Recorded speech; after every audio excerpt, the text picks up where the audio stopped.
આજે આપણે જોવાના છીએ સામાજિક વિજ્ઞાન બોર્ડ પરીક્ષા 2026 ના વેરી મોસ્ટ આઈએમપી પ્રશ્નો વિભાગ ડી ના હું પ્રશ્નોની તમારી આગળ ચર્ચા કરીશ. આલ્ફા એજ્યુકેશન સેન્ટર ની અંદર હું વિશ્વા ચૌધરી આપ સર્વે વિદ્યાર્થીઓનું હાર્દિક સ્વાગત કરું છું. છેલ્લે સુધી મારી સાથે જોડાયેલા રહેજો. તો જો વિદ્યાર્થી મિત્રો આપણે શરૂઆત કરીએ વિભાગ ડી ના વેરી મોસ્ટ આઈએમપી પ્રશ્નોની. સૌ પ્રથમ આપણે જોઈએ ચેપ્ટર 5 ના વેરી મોસ્ટ આઈએમપી પ્રશ્નો. પહેલો પ્રશ્ન કે પ્રાચીન ભારતની વૈદિક વિદ્યા અને શૈલ્ય ચિકિત્સા પદ્ધતિ સમજાવો. વેરી મોસ્ટ આઈએમપી પ્રશ્ન, પ્રાચીન ભારતની વૈદિક વિદ્યા અને શૈલ્ય ચિકિત્સા પદ્ધતિ સમજાવો. બીજો પ્રશ્ન જો કે પ્રાચીન ભારતની રસાયણ વિદ્યાની સમજૂતી આપો. ત્રીજો પ્રશ્ન કે પ્રાચીન ભારતનું ગણિતશાસ્ત્ર વિશે સમજૂતી આપો. ચોથો પ્રશ્ન કે પ્રાચીન ભારતનું ખગોળશાસ્ત્ર જ્યોતિષશાસ્ત્ર વિશે સમજૂતી આપો. અને પાંચમો પ્રશ્ન પ્રાચીન ભારતની વાસ્તુશાસ્ત્રની સમજૂતી આપો. વેરી મોસ્ટ આઈએમપી પ્રશ્ન હોય, વેરી મોસ્ટ આઈએમપી કોઈ ચેપ્ટર હોય વિભાગ ડી માટે તો એક ચેપ્ટર 5 અને એક ચેપ્ટર 10 અને બીજું ચેપ્ટર 17 વેરી મોસ્ટ આઈએમપી. વિભાગ ડી માટે સૌથી વધારે જો ગુણ મેળવવા હોય તો ચેપ્ટર 5, ચેપ્ટર 10 અને બેટા chapter 17 very most IMP. Chapter 5 ના વેરી મોસ્ટ આઈએમપી પ્રશ્નો મેં તમને કીધા. પહેલો કીધું કે વૈદિક વિદ્યા અને શૈલ્ય ચિકિત્સા, રસાયણ વિદ્યા અને ગણિતશાસ્ત્ર, ખગોળશાસ્ત્ર અને જ્યોતિષશાસ્ત્ર અને છેલ્લો કે વાસ્તુશાસ્ત્રની સમજૂતી આપો. પણ એમાંથી સૌથી વધારે વેરી મોસ્ટ આઈએમપી પ્રશ્ન હોય તો રસાયણ વિદ્યા અને ગણિતશાસ્ત્ર કે જે તમારી બોર્ડ પરીક્ષાની અંદર પૂછાવાની સંભાવના સૌથી વધુમાં વધુ. તો સૌથી વધારે વેરી મોસ્ટ આઈએમપી પ્રશ્નો કે રસાયણ વિદ્યા અને ગણિતશાસ્ત્ર સૌથી વધારે વેરી મોસ્ટ આઈએમપી કે જે તમારી બોર્ડ પરીક્ષાની અંદર પૂછાવાની સંભાવના સૌથી વધારેમાં વધારે.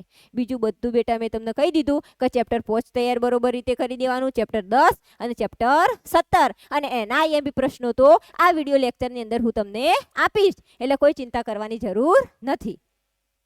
તો જો આગળ આપણે જોઈએ 10મા ચેપ્ટરના વેરી મોસ્ટ આઈએમપી પ્રશ્નો હું તમને કહું. પહેલો પ્રશ્ન કે ભારતમાં કૃષિના પ્રકારો જણાવો. બીજો પ્રશ્ન કૃષિની પદ્ધતિઓ સવિસ્તાર જણાવો.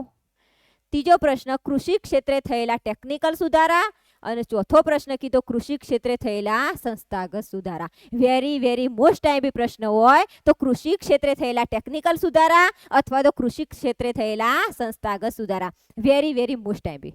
બેટા દરેક વિદ્યાર્થીએ ખાસ કે ટેકનિકલ સુધારા અને સંસ્થાગત સુધારા તો ફરજિયાત ચેપ્ટર 10 માંથી આપણને આવડતા હોવા જોઈએ, કારણ કે સૌથી વધારે જો પૂછાતું હોય ચેપ્ટર 10, 5 અને 17 માંથી. હવે આ 3 ચેપ્ટર તો આપણે વિભાગ ડી માટે કરવાના રહેશે.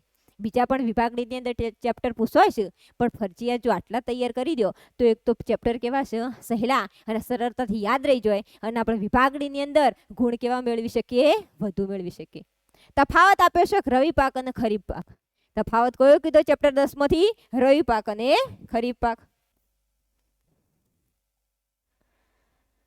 તો જો બેટા ચેપ્ટર 10 ના આગળના વેરી મોસ્ટ આઈએમપી પ્રશ્નો જોઈએ. પહેલો આપણો આપેલો છે ઘઉંનો પાક અને બીજો કીધો ડાંગરનો અને ત્રીજી બેટા કીધી હરિયાળી ક્રાંતિ. ઘઉં અને ડાંગરનો પાક પૂછાય તો એનું કે તો ચિત્ર આપેલું હોય અને ચિત્ર આધારિત તમારે જે તે પાક ઓળખી અને એનું શું કરવાનું રહે બેટા? વર્ણન કરવાનું રહે. એટલે તમારે ફરજિયાત ચેપ્ટર 10 ના જે પાકના ચિત્રો છે એ પાકના ચિત્રો આપણને ઓળખતા આવડવા જોઈએ. હરિયાળી ક્રાંતિ વિશે ટૂંક નોંધ પૂછાય તો એ તો આપણો સામાન્ય રીતે પ્રશ્ન આવડે. ચેપ્ટર 10 માં બીજા પાક જોઈએ. તેલીબિયાનો પાક, કપાસનો પાક, શેરડીનો પાક, ચા, કોફી અને કોકો. આ પાકના પણ તમને શું આપેલા હોય બેટા? ચિત્ર, અને ચિત્ર આધારિત એનું શું કરવાનું હોય? વર્ણન. અથવા તો તમને કહી દીધું હશે કે ચા, કોફી અને કોકોના પાક પર શું લખો? ટૂંક નોંધ લખો.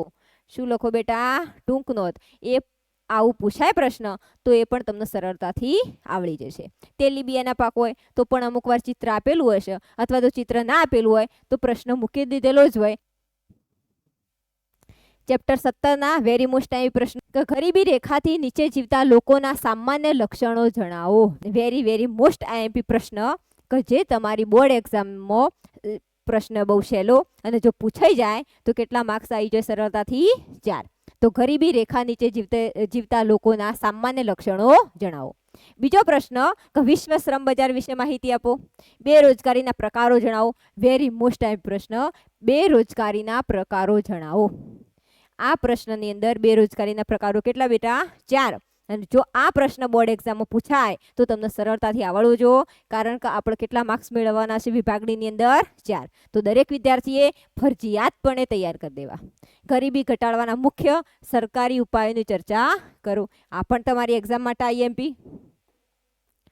ચેપ્ટર 17 બીજા વેરી મોસ્ટ ટાઈમ પ્રશ્નો જોઈએ કે ધનિક ભારતમાં ગરીબો વસે છે. ગરીબી ઉદ્ભવવાના કારણોની ચર્ચા કરો. ગરીબી નિવારણની વ્યૂહરચના સમજાવો અને બેરોજગારી ઘટાડવાના ઉપાયો. હવે જો વિદ્યાર્થી મિત્રો કે તો ગરીબી ઘટાડવાના ઉપાયો અથવા તો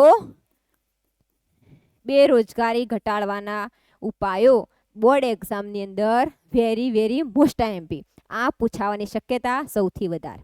કે તો ગરીબી ઘટાડવાના ઉપાયો પૂછાય અથવા તો બેરોજગારી ઘટાડવાના ઉપાયો પૂછાય. અને ગરીબી નિવારણની વ્યૂહરચના કે તો ગરીબી નિવારણની વ્યૂહરચના એટલે શું કે ભારતમાંથી ગરીબી કેવી રીતના નાબૂદ કરી શકાય એના પર શું લખવાની રહેશે બેટા? ટૂંક નોંધ. ચેપ્ટર 21 વેરી મોસ્ટ ટાઈમ પ્રશ્નો જોઈએ આપણો કે ભ્રષ્ટાચારને ડામવાના ઉપાયો જણાવો. ભ્રષ્ટાચારને ડામવાના ઉપાયો કે અથવા તો ભ્રષ્ટાચારને નાથવાના ઉપાયો કે બંને પ્રશ્નોના જવાબ કેવા આવશે? એક જ આવશે. નાથવું લખેલું હોય તો પણ અને ડામવું લખેલું હોય તો પણ. સુગમ્ય ભારત અભિયાન અંગેની દિવ્યાંગો માટેની વિગતો. રાષ્ટ્રીય અન્ન સલામતી કાયદો 2013 અને તેના હેતુઓ. માધ્યમિક અને ઉચ્ચતર માધ્યમિક બોર્ડ દ્વારા દિવ્યાંગોને મળતા લાભ. આ પણ તમારી એક્ઝામ માટે વેરી મોસ્ટ ટાઈમ પ્રશ્ન. સ્ક્રીનશોટ લઈ લેજો બેટા. અને આગળ પણ જે કંઈ પણ પ્રશ્નોની આપણે ચર્ચા કરી જે તે ચેપ્ટરના એના પણ દરેક પ્રશ્નના તમે સ્ક્રીનશોટ લઈ લેજો. જોઈએ આગળ આપણો બાળ શ્રમિકોની માંગનું પ્રમાણ શા માટે વધુ હોય છે? બાળ શ્રમિકોની માંગનું પ્રમાણ શા માટે વધુ હોય છે? બાળકોમાં મફત અને ફરજિયાત શિક્ષણની જોગવાઈઓ. આ પ્રશ્ન પણ વેરી મોસ્ટ આઈએમપી. માનપૂર્ણા યોજના આ પ્રશ્ન પણ આઈએમપી છે બેટા. અને બાળ અત્યાચાર થતા હોય તો આપણી કઈ ફરજો છે કે જેના કારણે આપણે બાળ અત્યાચારની અંદર શું કરી શકીએ? ઘટાડો કરી શકીએ.